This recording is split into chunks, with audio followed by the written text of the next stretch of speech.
Atau ini dari Tasik, kemudian rekreasi ke Jakarta, pulang dari Ancol teh ngobrolnya beda. Lu mau kemana? Ah, mana? Gue dari Tasik Malaya. Kenapa jadi gua lu? Ujang biasa we ngomong tong lieur kieu.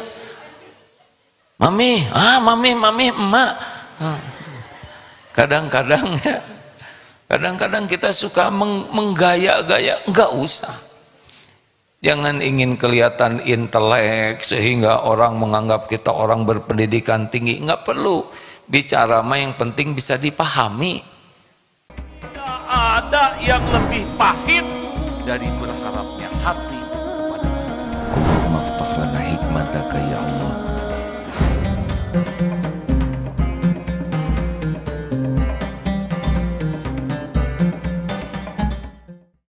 Akan dibacakan ada Ustaz?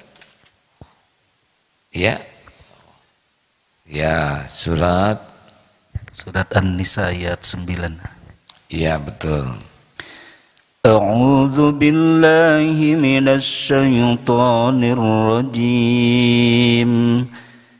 وَلْيَخْشَى الَّذِينَ لَوْ تَرَكُوا مِنْ خَلْفِهِمْ ذُرِّيَّةً ضِعَافًا خَافُوا عَلَيْهِمْ فَلْيَتَّقُوا اللَّهَ وَلْيَقُولُوا قَوْلًا سَدِيدًا.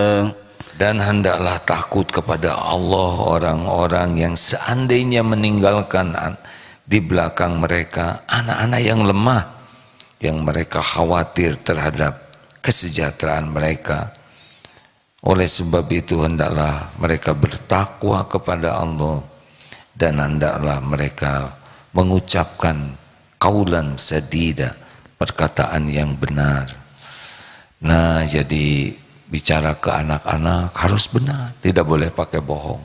Walaupun permen, penuhi itu. Kalau kita sudah mengatakan mau ngasih permen kecil, walaupun kuaci, penuhi ya. Mari rekan-rekan sekalian, tiada dusta di antara ya. Gak boleh bohong, jangan dilebih-lebih supaya orang kagum. Hati-hati, biasanya kita berbohong ketika cerita apa? Diri sendiri. Cerita diri, cerita pengalaman, cerita keluarga, cerita anak, cerita ilmu. Kalau udah cerita ke diri, di-upgrade biasanya. Dia lebih-lebih. Begini ya Bu, pada waktu saya umroh, nah udah. Saya ketika mau mencium Hajar Aswad itu ya, tiba-tiba orang tuh pada minggir. Padahal minggir itu karena ada mau yang ngepel hadirin. Tapi dia ikutan di sana, keren. Saya tuh heran ya, sesudah saya mencium Hajar Aswad, dia membalas ciuman saya. Enggak. Berarti dia kejeduk kena besinya itu. Tapi ditambah-tambah.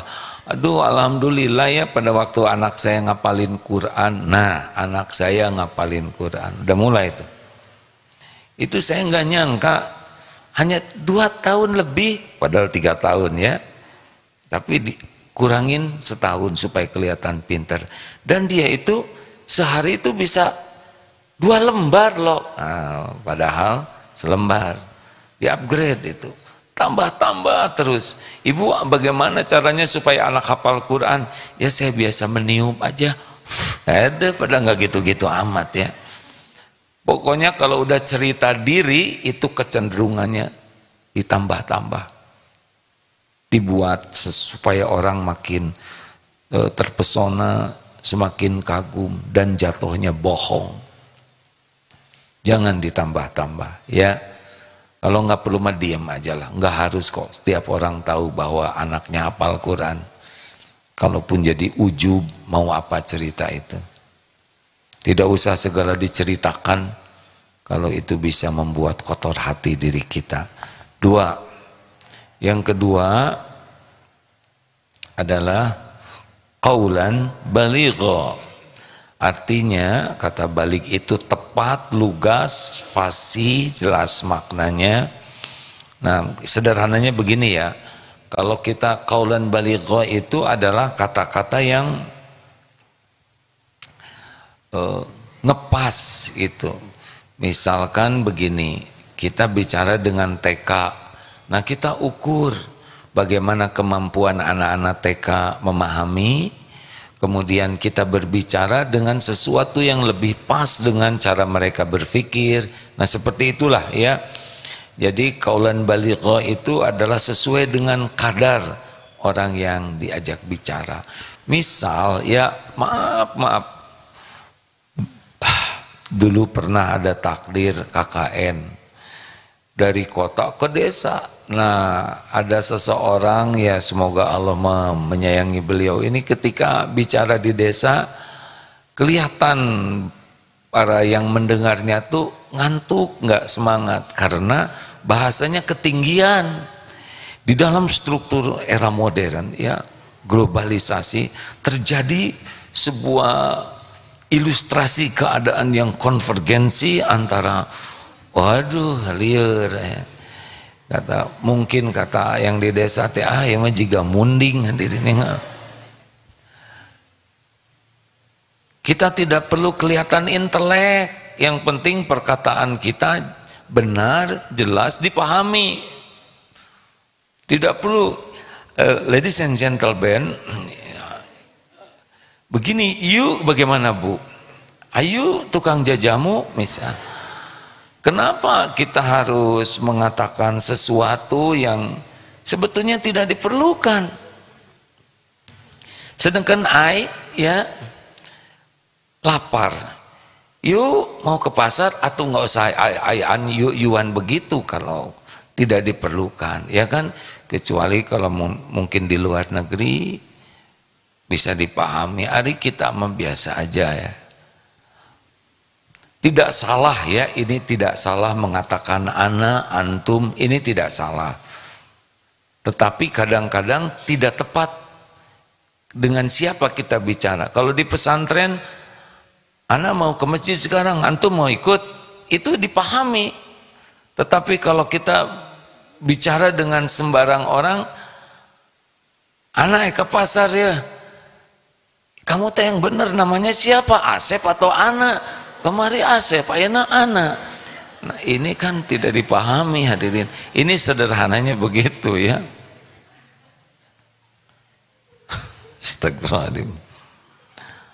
Atau ini dari Tasik, kemudian rekreasi ke Jakarta, pulang dari Ancol teh ngobrolnya beda. Lu mau kemana? Ah, mana? Gue dari Tasik Malaya. Kenapa jadi gua lu? Ujang biasa we ngomong tong lieur kieu. Mami, emak. Kadang-kadang ya.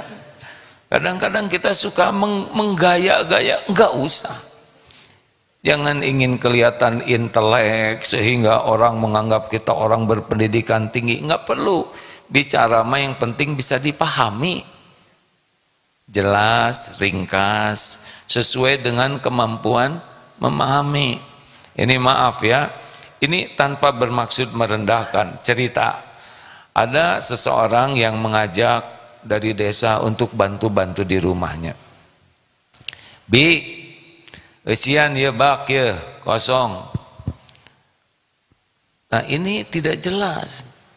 Lalu pas dilihat ternyata si bibi ada di dalam bak ya. Nah, apa-apaan?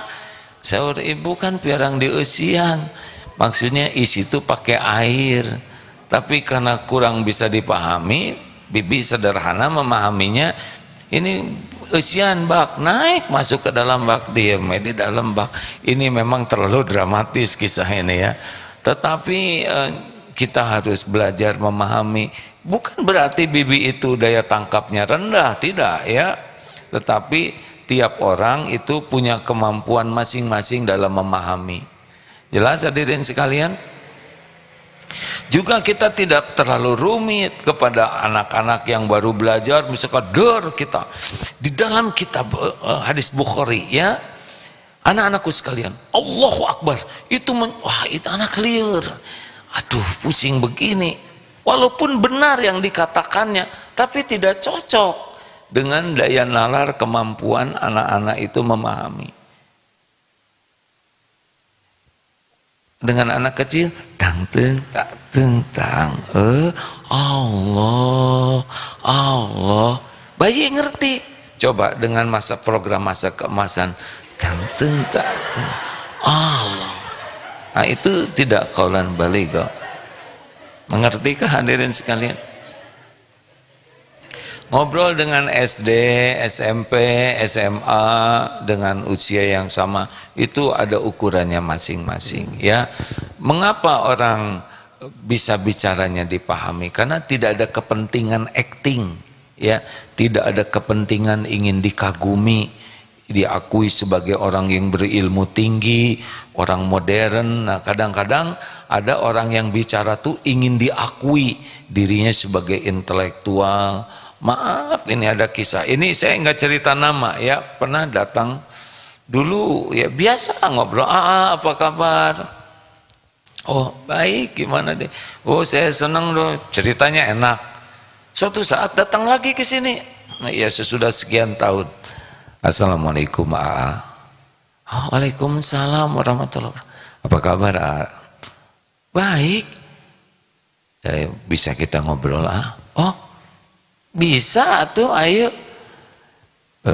Bagaimana keadaan Darut Tauhid sekarang?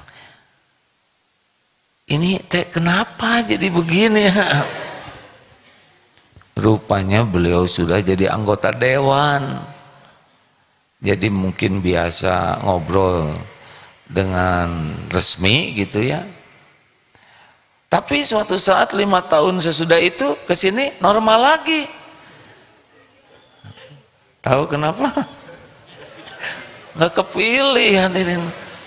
Jadi berat itu ya menjadi ketua ini, anggota dewan, karena kan anggota dewan yang terhormat. Jadi bicaranya tuh resmi. Tapi jadi lebih enakan yang biasa ya. Adik-adik jangan sampai pulang ke rumah, Ibu, ya ayyuhalladzina amanu, mana pesantren kila 3 hari ya.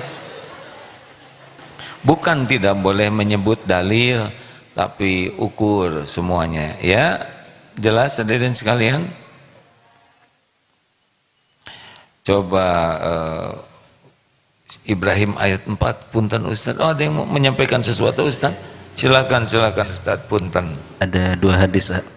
Bismillahirrahmanirrahim, dari Bilal bin Haris al-Mujani, sahabat Rasulullah sallallahu alaihi wasallam berkata, aku mendengar Rasulullah sallallahu alaihi wasallam bersabda, sesungguhnya ada seseorang di antara kalian yang mengucapkan suatu perkataan yang diridhoi Allah, padahal ia sendiri menganggapnya tidak begitu penting, tetapi karena ucapannya itu Allah mencatat keridhaan baginya sampai hari ia menjumpai Allah hari kiamat. Dan ada seseorang di antara kalian yang mengatakan suatu perkataan yang dibenci Allah, padahal ia sendiri menganggapnya tidak begitu penting, tetapi karena perkataannya itu Allah mencatat kemurkaan baginya sampai hari ia menjumpai Allah hari kiamat. Cukup satu patah kata tuh kita bisa dihinakan karena perkataan itu perkataan yang dimurkai Allah. Makanya kalau bicara tuh dipikir dulu, benar atau tidak, perlu atau tidak, pas atau tidak ya. Jangan bertele-tele juga. Ini pertanyaan juga ada yang suka bertele-tele. Begini ya, boleh kan saya bertanya? Padahal sudah disuruh bertanya. Pertanyaan saya itu begini ini kan waktu untuk bertanya kan ya, terus saja muter. Begini loh sebetulnya saya tuh ingin bertanyanya itu secara mendalam, tetapi karena waktunya terbatas, apalagi di forum ini, ya teh mau nanya apa ya? Ada orang bicara tuh muter-muter, ini tidak qaulan baligh. Bicara tuh efektif, efisien, ngepas, sesuai dengan kemampuan nalar seseorang. Kemudian kita bicaranya juga tidak untuk menunjukkan kehebatan, kepintaran, pengalaman, gelar. Ada yang bicara itu lebih mementingkan dirinya diakui. Akibatnya nggak nyambung. Orang tuh tidak memerlukan gini-gini, maaf ya. Kalau orang cerita begini, ini cerita saja ya. Seseorang berkata, oh ayah saya itu bagi-bagi waris dan kekayaannya itu banyak sekali ya. Di antaranya di Kalimantan itu ada tanah-tanah, perkebunan juga, batu bara. Juga di Swiss itu ada villa, dan di Singapura itu ada nyimpan beberapa kendaraan-kendaraan kalau kami ke sana. Terus diceritakan, menarik tidak?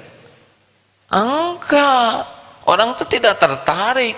Baru tertarik kalau dikatakan begini, ayah saya punya warisan dan akan dibagikan kepada yang mendengar. Nah itu tertarik ya kan?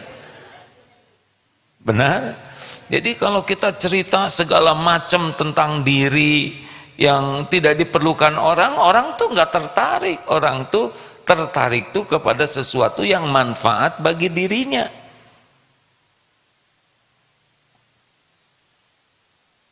Mikir. Makanya kalau marah ya harus jelas, suka nggak jelas. Ibu tuh pusing, ibu tuh pusing. Kepala ini serasa belah. Anak juga kapan belahnya ya? Kamu ini gimana? Ibu yang hamil, kalian, ibu yang melahirkan kalian, ibu yang menyusui. Ini teh apa maksudnya segala disebutin ya Bu? Mungkin di hati anak teh, atau kenapa pakai hamil? Kan saya nggak pesen ibu. Nah, kadang kita bicara ngelantur ke sana ke sini cerita ini itu, ini tidak qaulan baligha. Bicaralah yang lugas, simple, efektif, sesuai dengan kemampuan orang memahami, dan sing ikhlas ya. Yang keberapa sekarang?